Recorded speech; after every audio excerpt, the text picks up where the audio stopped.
Welcome to the Shudder. I've got 3 good ones for you.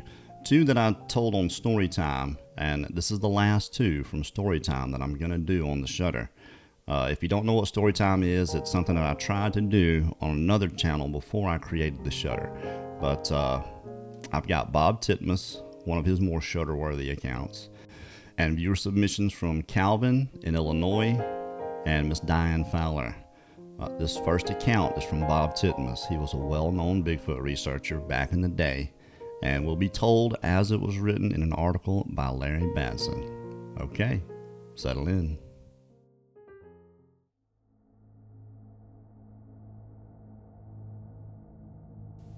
In the last years of Bob Titmus's life, I occasionally talked to him on the phone when he was up to it.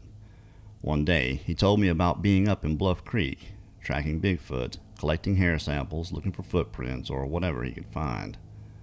He related this incident, which occurred about a year or 2 before the Patterson-Gimlin footage had been filmed. Titmus was sure his memory was starting to fail him, but the event he remembered perfectly. He was deep in the backcountry of Bluff Creek by himself one afternoon. At the time, he was certain there was a Sasquatch or Sasquatches very close by the evidence he was finding. He was so involved and so focused that he lost track of time, and the sun was starting to go down. He was overcome by the density of the forest. He suddenly realized the day was getting too dark to find his way back to his main campsite. Titmus realized that he was going to have to stay put until morning, because trying to find his way out in the darkness would be dangerous and foolish.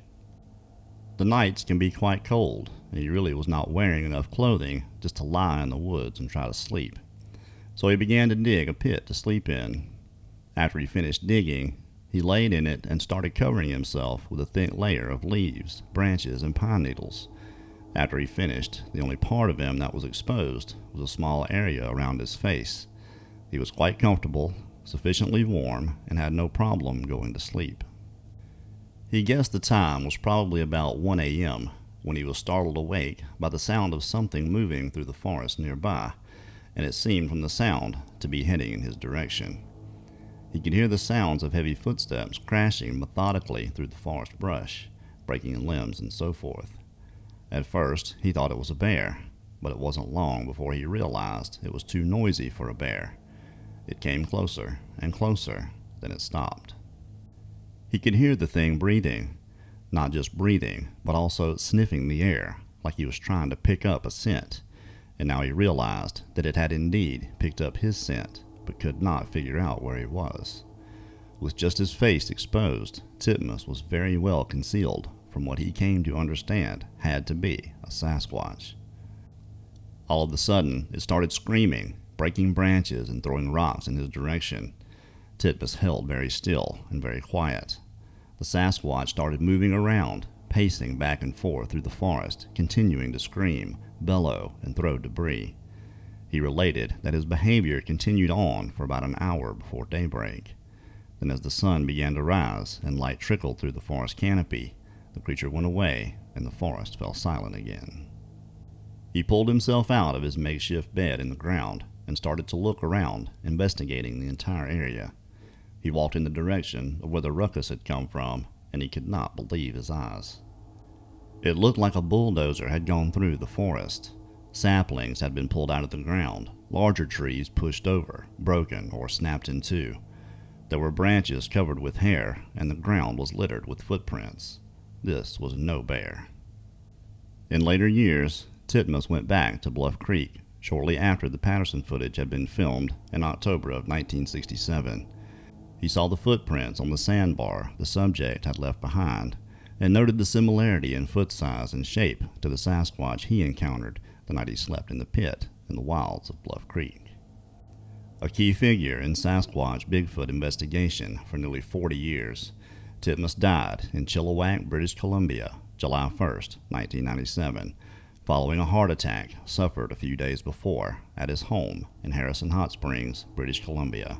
He was 78 years old.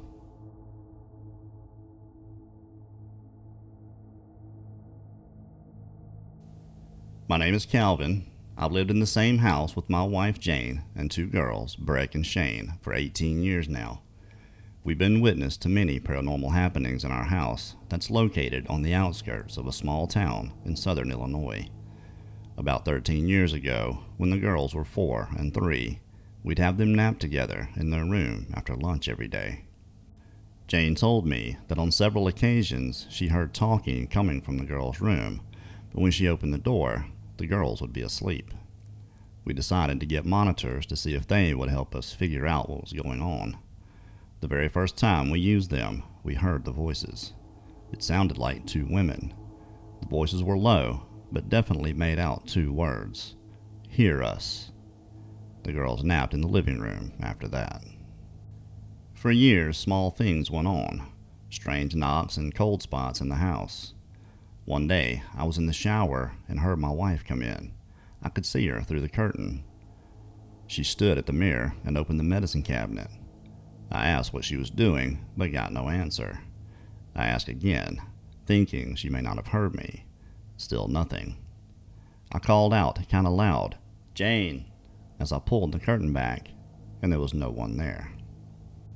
I immediately got out of the shower and in my towel made my way down the hall to find Jane sitting in the living room reading. I asked if she had been in the bathroom, though I already knew there was just no way it was her, and she confirmed she'd been in that chair since before I went to shower. One night, I watched a dark shadow figure walk past the hallway opening, and it startled me enough that I gasped. The moment after I gasped, I heard what sounded like someone take off running down the hall. I was home alone. Just recently, I was standing at the kitchen sink rinsing dishes. I thought for sure Jane had walked in the kitchen.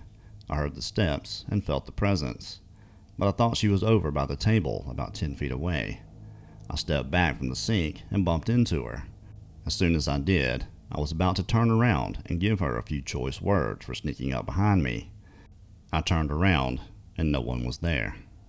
I looked all over the house for her, but she wasn't even in the house. She was out at the barn feeding the horse. There have been many things happen over the years. These are just some of the more freaky things that have happened to me. Jane has a lot more than I do, and will be sending you her own story soon. Thank you for what you do, Calvin.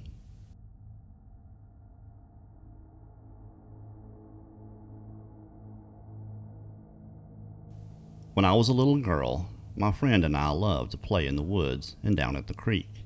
We would play picnic, take peanut butter sandwiches, and just hang out or run with our bare feet in the creek.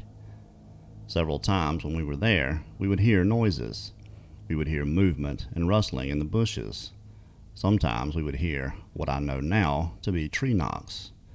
She had 2 brothers, and we thought they were messing with us, but when we got back to their house, they would be there.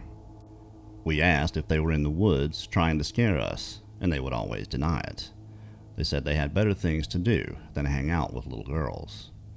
When I got home, I told my mother about this and how we were hearing noises when we were in the woods. She said that I was no longer allowed to go down there unless I went with my older sister. I finally convinced my sister to go with us one afternoon to play at the creek. My sister, being older and a teenager, really didn't want to go, but she did. So with my friend Pam, we packed a picnic and headed to the woods. Not long after we were there, we started hearing the same noises. We continued to play in the creek, but my sister seemed to be uneasy. We heard, as I said, what I know now was a loud tree knock nearby. My sister told us to gather our things, and she was looking all around. She was looking up the hill from where we were, and then all of a sudden, she told us to run. She said, "Run fast to the house and do not stop." We ran as fast as we could to the clearing, and then on to the house. When we got there, she was crying. My mother asked her what was going on. Pam and I were asking what happened. She said she saw a large, hairy man. She was so shaken up that she told my mother to please lock the doors. After a while, my mother got her to calm down. My mother called my friend's mother and asked her to come and walk Pam home. She explained to her that Hilda had seen something in the woods and was very scared and upset. We never went back to the woods to play again. My sister was affected by this for a long time. She talked to my father about it and really never wanted to discuss it with anyone. She would say, "I know what I saw, and no one will believe me." This is what got me interested in Bigfoot. I was the most scared I'd ever been. Just knowing the fear and urgency to get out of there that my sister was having scared me to death. Now that time has passed, and she knows my interest in Bigfoot, and that I have all the Bigfoot paraphernalia and t-shirts, and that I like to follow researchers, she will talk about it with me. She has a sort of pride you can see in her expressions, that she has truly seen one, but she will only talk to believers. Great story, Miss Diane. I and many others do understand the potential trauma involved in seeing one of these creatures. I've always said, I don't think we're emotionally equipped to handle seeing a supposedly mythical monster in the flesh. Big thanks to Calvin for sending his ghostly experiences in. I thank you all so much for listening. Give it a like and a share, and if you subscribe, make sure you hit that notification bell so you can join me here next time for the Shudder.